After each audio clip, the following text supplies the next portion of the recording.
Welcome to The Aging Secret. My name's Georgie Wolfenden, and this is the show that is dedicated to making you feel your best, whatever your age.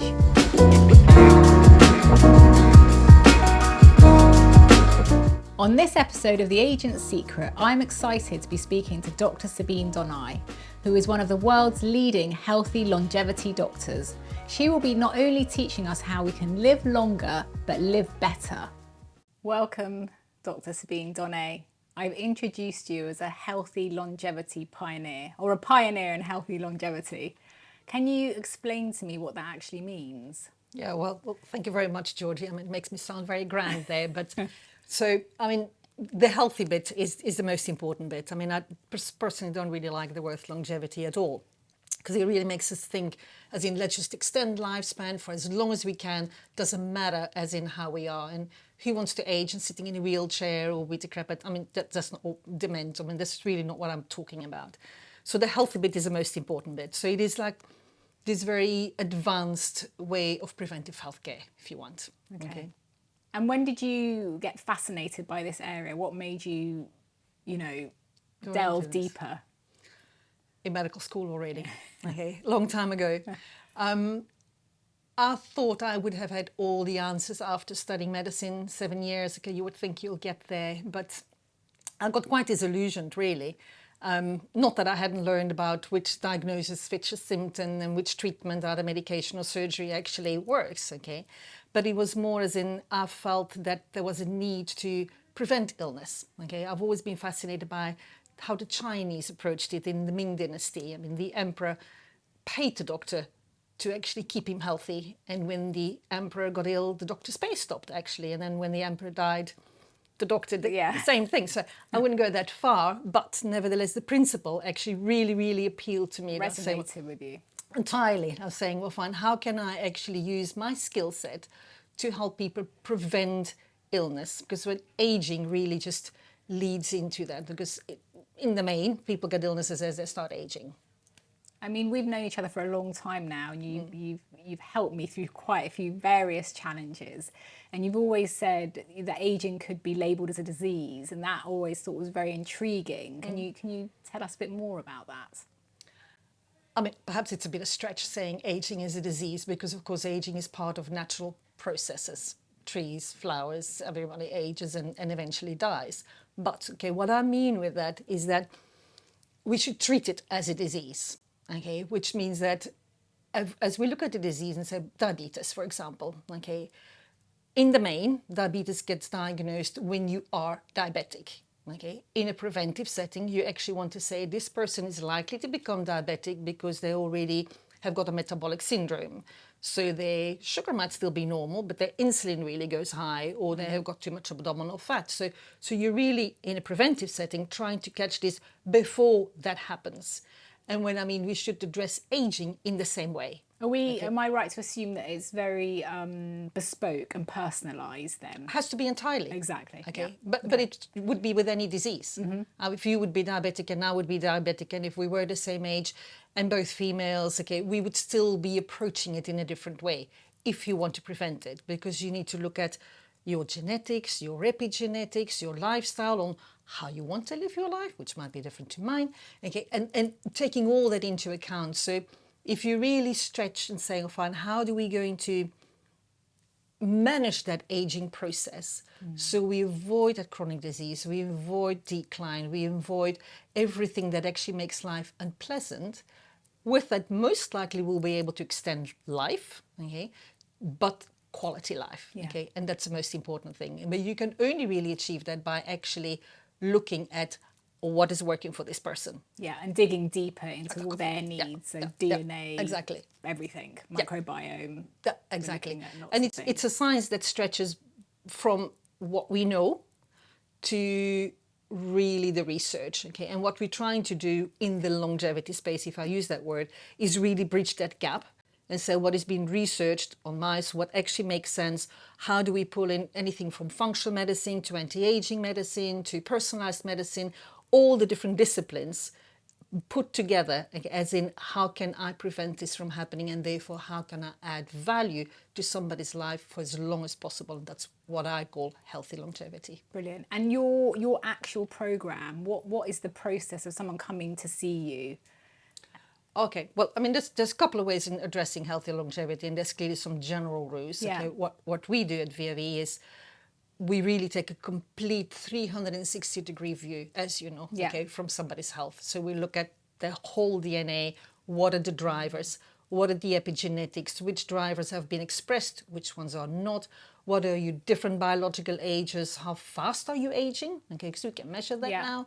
And then everything from brain health to cardiovascular health to cancer risks to including tumor markers. I mean, you look at everything in a whole to come up with a very precise strategy for you. Yeah. As in, what is your low-hanging fruit? Because you know the biohackers. I mean, they do everything. They spend about 4 or 5 hours a day trying to stay healthy and look younger. And I don't have the time to do that. Yeah, I'm no, sure you don't have the time to do that, because we want to live life. We look after our children and our businesses, and we're doing everything that we want to do. But I also don't want to get ill, because that will slow down my life, or actually really the quality will go out of it. So therefore, if I can give you, Georgie, your 4 lowest hanging fruits and say, if nothing else, you do that, okay, and that's going to make all the difference, I think you'd say, I'll take that. And I was really fascinated when I was speaking to you with your doctor head on. Obviously, like I said, we've known each other for a long time. And there were things, even looking at me, you knew were possibly my weaknesses. And you were addressing those. But then you were delving so deep into those things. Yeah. That was so unusual. So it's almost like I just saw you as such a future-facing doctor. And it makes complete sense to look at all of our, whether it's a genetic weakness or things we're doing with our lifestyle. I thought that was... Exactly, because eventually it boils down to lifestyle. Yeah. They say, how are we expressing our vulnerabilities, and how do we manage that? Yeah. And once you really understand that you say, actually, how important is my sleep? How important is my diet? How important is my exercise? I mean, it is everything your grandmother probably told you, but in a way as in, how do I make it relevant for you? And it wasn't just like a science-based doctor. You were looking very holistically also, which is fascinating. I mean, if you're not going to include emotional health, okay, then you're really off the path. If you're not going to include anybody that's saying, well, fine, how do we align our goals with our values? Yeah. Okay, where a lot of people going wrong. If you look at what they call the blue zone, which is this area where people really, the average age of dying is about 105, average age, okay. The one thing that they have got over and above, they stay active, okay, and they eat sparingly, is probably the right word to say, is they have a purpose. Okay, interesting. And that purpose gives them value. Okay, often it is the grandparents that look after the grandchildren, so that they've got exactly. Okay, so that social community, exactly as you say, emotional health, okay, is absolutely crucial to actually remain healthy. But I've never had a doctor say, you need Ayurveda, this is going to help you. I was so dumbfounded by that. And after speaking to several of my friends who are my age, nearly 50, a GP wouldn't say that to you. I mean, they don't have the time, so I appreciate that. And it's not bespoke. So... Yeah, I mean, it is... Do we hold all the wisdom in allopathic medicine? No, we don't. Okay, there is a lot of wisdom in Chinese medicine. There's a lot of wisdom in Ayurvedic medicine. I mean, I've traveled the world, as you know. Okay, I've lived in Africa, in Australia, and in India, and studied homeopathy and acupuncture and Ayurveda, and studied it all purely to understand what can add value to what. Okay, like detoxification. Okay, I think Ayurveda is much stronger in achieving that than Western medicine, because we hardly even look at toxicity. Yeah, yeah. Bringing it all together. Yeah, exactly. So it just feels more complete, doesn't it? Yep. Yeah. We know there were kind of general health rules around sleep or eating or exercise, but how do you decode each individual? Because they're all different. Oh, well, Georgie, I mean, we take thousands of biomarkers. Okay, so data points, anything that you can measure, actually we measure. Okay, and there's lots of biomarkers that we take. We say, fine, they become irrelevant, and those become relevant. And it is not so much whether you're within a population norm, okay, it is what is actually relevant for you. Okay. So somebody might have a cholesterol of 6, which tends to be high if you would look at a normal pathology norm. But for you, if you really healthy, you're not overweight, you're exercising, all your other cardiovascular markers are normal, I'm going to say, well, fine, actually that cholesterol is not having an impact on your blood vessels, therefore that's okay. What somebody else with a cholesterol 5, which will be perfectly normal, but they have got other risk factors, can make a big difference. So we really analyze, as I said, hundreds of data points, and then you almost make a puzzle, okay, if that makes sense, and saying, well, fine, what fits in where, what is a cause, what is a consequence, okay, because often, definitely as people start aging, you often get symptoms or you get abnormal results, but they are a consequence of an original problem. So I often compare this to, I'm looking for that first domino that fell, okay, and then often you look at the last domino, which is a symptom or the disease already. So we're really searching back, as in what actually influenced what. So to the point that we measure energy production in your mitochondria. Okay. So it really goes very, very deep. So to identify and say what is going on. Okay. And even if you look at aging, okay, as I said, you can measure biological ages, which is going to give you an idea as in which part of your body, because it's not one biological age. There are lots of companies that say, I will measure your biological age. That's not such a thing. Okay, your immune system will age at a different pace as your brain, as your mitochondria, as your DNA. I mean, everything ages at a different pace. So what we need to do is identify for you where your weaknesses, okay, and how can you start influencing that? Because that's where the power comes in. It's not about highlighting a problem and then leaving you as in, oh my gosh, I'm aging too fast. What can I do? And I put you in a straitjacket. It is about then helping you and say, if nothing else, if you do that, that's what's going to make the difference to your life. Yeah, I mean, I think there's a real intuition. I think you're mapping people's health out and you're doing all the testing, but there's definitely an intuitive side to you'll ask people if they're happy, like you touched on before. You'll say, your hair doesn't look quite, it looks a bit dry. And I was thinking, well, how would someone notice that?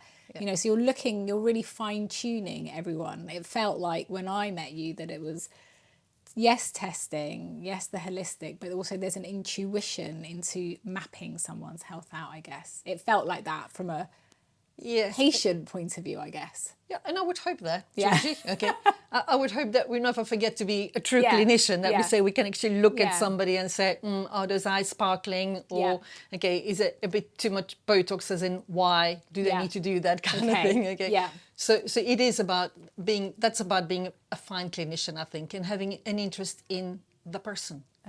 Okay, as in, what does this person need from me? Okay, and some people need all the data points, okay, and all the graphs and all that, okay, and other people need a chat, okay, and other people just need somebody that you just say, you know what, okay, with me you can just be John, okay, exactly, okay, and let's just talk about your marriage, your goals, okay, maybe you've been this absolutely super important person, but actually you just want to be a train driver, okay, but it's true, okay, and some people just go onto a path. And that leads to illness. I have got absolutely no doubt. I've seen it too many times over too many years of medicine. If they're on the wrong path in their life, there's going to be things that are going to pop up, okay, and make you go and make you realize and say, you're not doing the right things in your life. Okay, something's going to make you stop. Something's going to make you stop. Exactly. No, you know what I mean? I can see that. I do. I can see that. So Sabine, if we do decide to actually run all those tests, what is the process? What happens? All right, okay. Well, somebody will come and see us, okay? And first of all, we try to identify whether we're right for you and you're right for us, and to see what you want to achieve, okay? And then there's about a 2-hour consultation, if you want, where we're really just trying to get to the detail of you right from the beginning. Were you born by cesarean section, for example? That already will compromise your immune system because you would not have a gut biome. So we really go through the whole life and build a timeline of events that will have happened throughout your life, so we get a good idea of what might have impacted your system, physiology, biology, emotions, okay?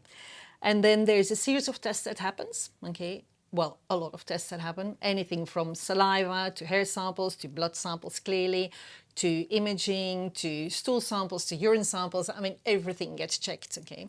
As I said, from your DNA Sleep to trackers. brain mapping, sleep, yeah, exactly. Sleep gets analyzed over a 3-4 day period. Stress gets analyzed over a 3-4 day period. Glucose gets monitored over 2-week period. So there's lots and lots and lots of tests that happen. Some of them happen at the clinic. Some of them will happen at home because we want this to be in a normal environment. So if you're working, we would want to see how is your system reacting to the stress at work, or to with the stress with the children, or during your sleep, or whatever it might be, okay?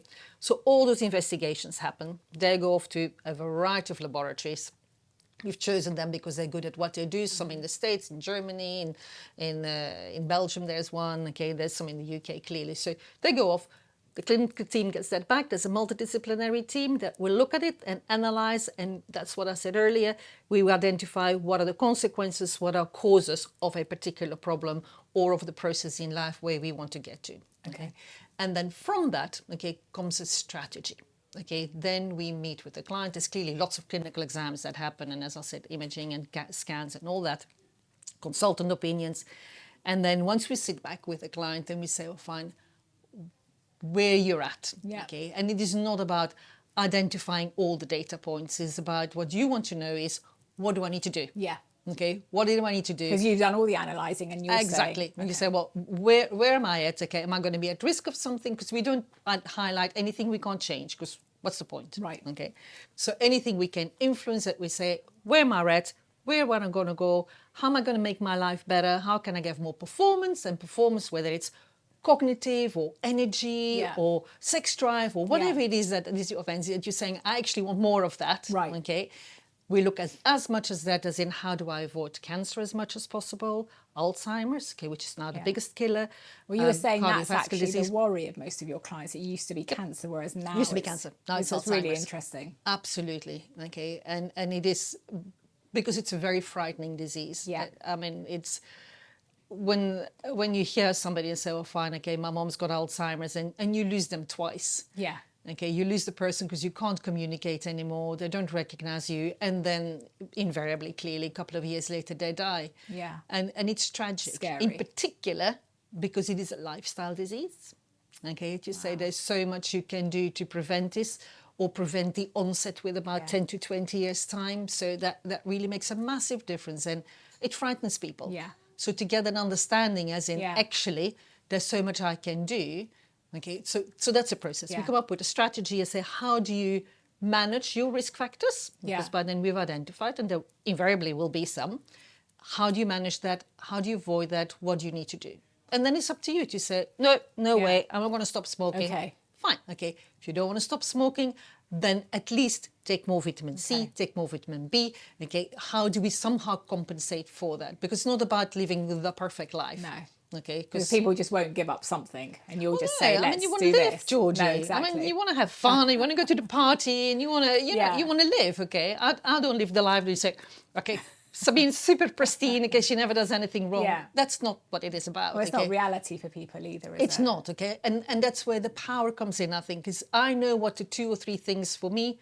All my kids are different. The one needs more carrots, the other one needs more kale, the other one, okay? And you just start working with that. And if you understand why, and it makes all the difference because A, you kind of feel better, okay? Life is easier if you don't suffer, okay? And you can focus on the fun. Yeah, exactly. Okay, and that's what we're trying to achieve. We say, you know what, you need to be able to get on with your life, have fun. I'll do the worrying in the background, okay, and I'll advise you bit more here, bit more there, okay, so you can actually just do with your life what you want to do. And who are your clients? Are they kind of people who have found you out of desperation or something that's really worrying them? Okay. Or are they coming because, or is it a mix? Because I always think it's someone at brink edge saying, "Oh my God, I can't sleep," or "I can't do this," and they've found you. No, I mean, we've got a variety. Okay, so we've got those longevity seekers. Okay, so those are the corporate athletes or the athletes, and they want to squeeze out every bit of energy that they can, and they've read all the books from everybody, but they measure everything, but they don't really know what to do with it. Okay? They've got the data, but they can't really implement it. Exactly. You say, well, fine. So they want all the graphs, they want to know what to do, they want to be precise, and they want to remeasuring continuously and saying, well, fine, am I improving? Okay. Brilliant. Okay, so they want to do absolutely everything that they can do. Is that Wonderful. your perfect We're client? with that. Well, as long as they don't get stressed about it. Okay. Because it can cause a massive stress, Right. okay? And stress, as we've talked about many times before, is extremely negative, okay? If it goes on and on and on, okay? It's your biggest drainer of energy and is your biggest driver of illness, actually. So, yes, if they don't get stressed about it, I'm very happy. If they want to throw everything at it, okay, that's their choice. It's actually not my choice, okay? Because I want to have more of a balanced life, but perfectly happy to support that.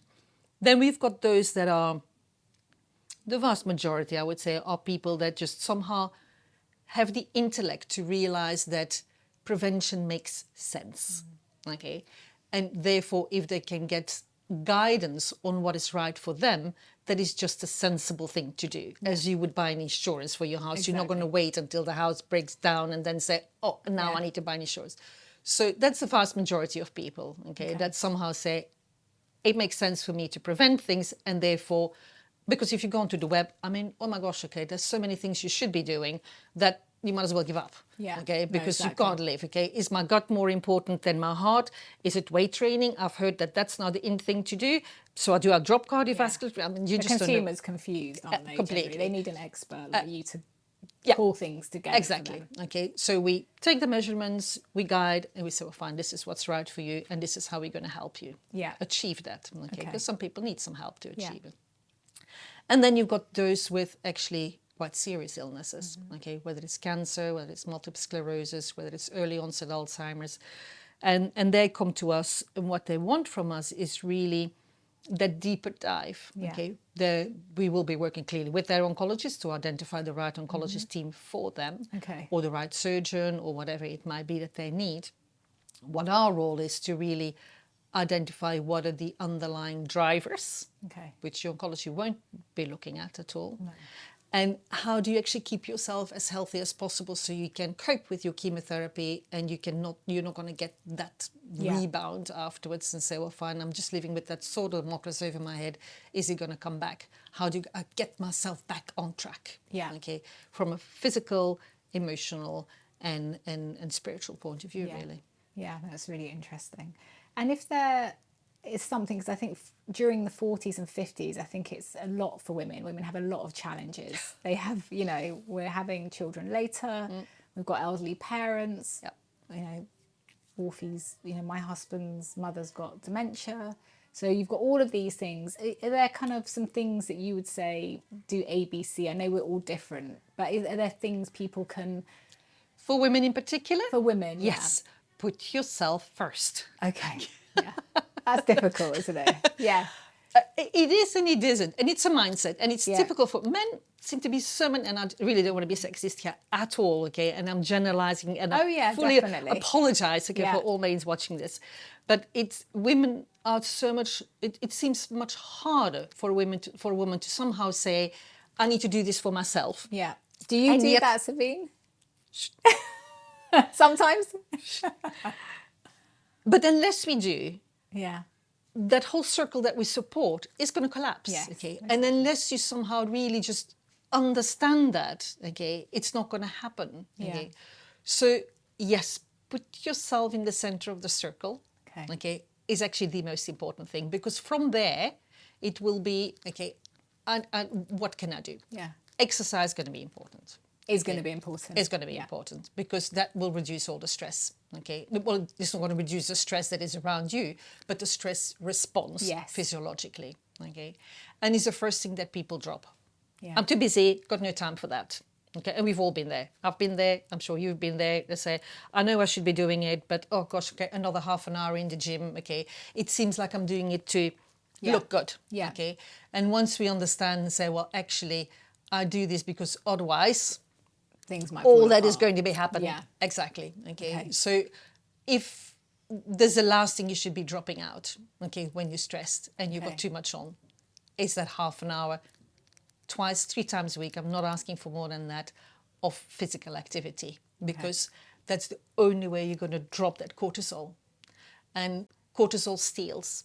Okay. It steals energy. It steals the HEA, your anti-aging hormone. We're talking about longevity, again, avoiding illness. Okay, you definitely don't want your cortisol to be high for long periods of time, because that's how you age fastest. Okay, and I mean, it's a big kind of thing, but are there supplements do you think most women will need once they hit a certain age that you really think are brilliant? Yes.